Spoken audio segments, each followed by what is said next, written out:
আপনার বয়স যখন 15 বছর ছিল তখন আপনি কি করতেন? আমি কি করতাম? আমাদের এই প্ল্যাটফর্মে তো ওই বয়সে অনেক দর্শক রয়েছেন, তারা কি করেন?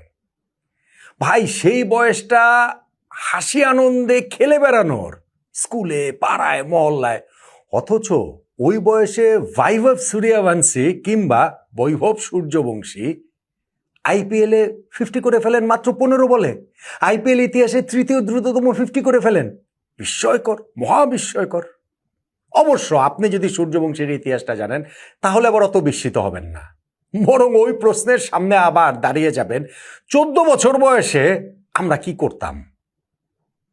এই সূর্যবংশী তো 14 বছর বয়সে আইপিএলে সেঞ্চুরি করেছেন। গত সিজনে 14 বছর 32 দিন বয়সে 38 বলে যে সেঞ্চুরিটা করেছিলেন সেটা আইপিএল ইতিহাসে দ্বিতীয় দ্রুততম সেঞ্চুরি।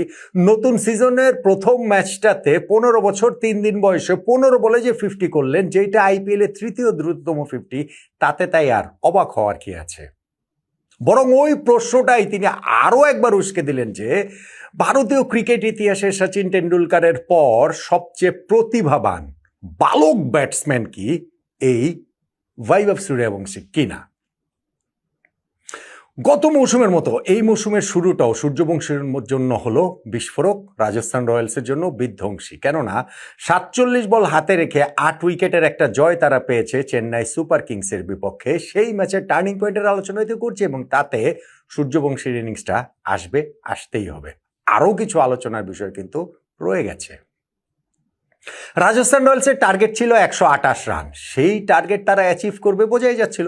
আইপিএলের প্রথম 2টা ম্যাচ এই সিজনে 200+ স্কোরও জয়ের জন্য যথেষ্ট হয়নি। সেই রান তারা করে বিরাট কোহলির আরসিবি, রোহিত শর্মার মুম্বাই ইন্ডিয়ান্স দুটো দলে জিতেছিল। ফলে চেন্নাই সুপার কিংস 127 রান করে জিতবেটা কিভাবে, রাজস্থান রয়্যালস বরং কিভাবে জেতে সেটাই দেখার ছিল, আর সেইটা কিভাবেই না তারা জিতল। সূর্যবংশী প্রথম বলটাতেই মুখোমুখি আউট হতে পারতেন। তার পুলের যে টাইমিংটা ঠিকঠাক মতো হয়নি, তবে ডিফিকাল্ট ক্যাচটা চেন্নাই সুপার কিংসের ফিল্ডার ধরতে পারেননি। ম্যাট হেনরির ভেরি নেক্সট ডেলিভারিটাই স্ট্যান্ডে পাঠিয়ে দিলেন, ছক্কা। ম্যাট হেনরিকে এরপর আরও একটা ছক্কা মারলেন তার স্লোয়ারে, যেইটাতে পাওয়ার জেনারেট করে ডিপ থার্ড ম্যান এবং ডিপ পয়েন্টের মাঝামাঝি জায়গা দিয়ে দুর্দান্ত শট। নূর আহমেদকে পরপর 2 ছক্কায় যখন তিনি 50-তে পৌঁছে যান, মাত্র 15 বলে রেকর্ডটা করে ফেললেন। সর্বকনিষ্ঠ তো বটেই, এবং বলের হিসাবে তৃতীয় দ্রুততম, সবচেয়ে দ্রুততম তার ব্যাটিং পার্টনার যশস্বী জয়সওয়াল 13 বলে করেছিলেন আইপিএল এর 50। পাওয়ার প্লে 6 ওভারে 74 রান তুলে ফেলে রাজস্থান রয়্যালস কোনো উইকেট না হারিয়ে। টার্গেট 128 রান, 6 ওভারে বিনা উইকেটে 74। এরপরে আর ম্যাচের কি বাকি থাকে। সূর্যবংশী এরপরে আউট হয়েছেন 17 বলে 52 রান করে। ডিপ এক্সট্রা কাভারে দারুণ একটা ক্যাচের শিকার হয়েছেন। সেখানটাতে নিজেই বিশ্বাস করতে পারছিলেন না যে কিভাবে তিনি আউট হলেন।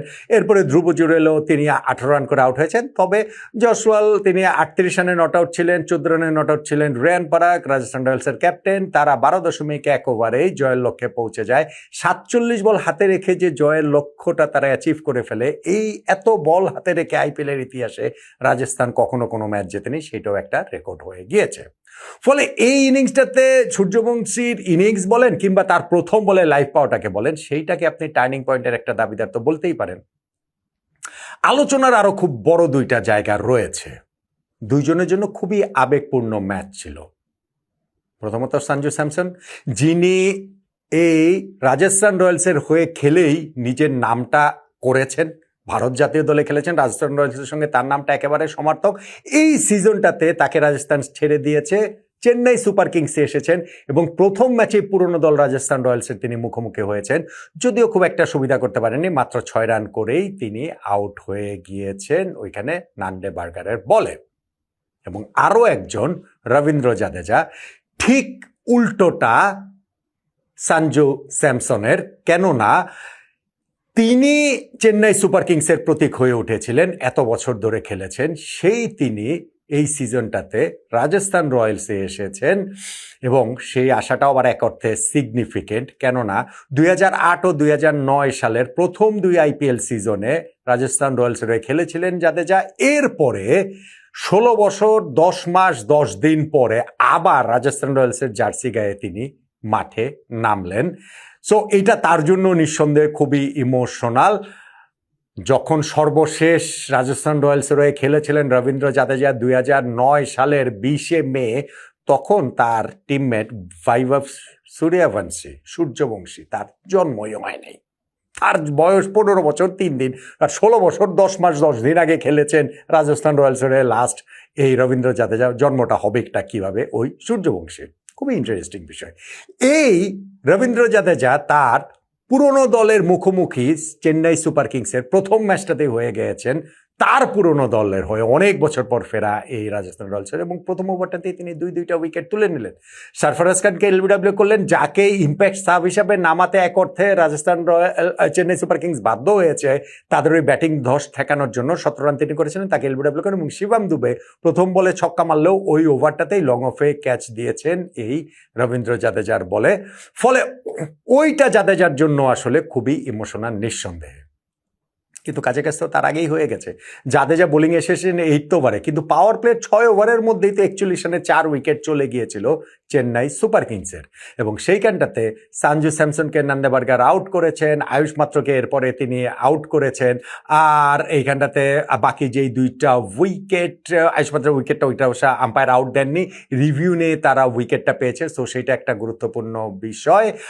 ঋতুরাজ গায়কোয়াড়কে বোল্ড করে দিয়েছেন জফরা আর্চার, এবং সন্দীপ যখন ম্যাথু শটকে আউট করলেন, পাওয়ার প্লের 4টা উইকেট চলে গেল চেন্নাই সুপার কিংসের। ওই জায়গা থেকে তারা রিকভার করতে পারেননি, স্পেশালি তারপর পরই যখন একই ওভারে 2 উইকেট তুলে নিয়েছেন এই রবীন্দ্র জাদেজা।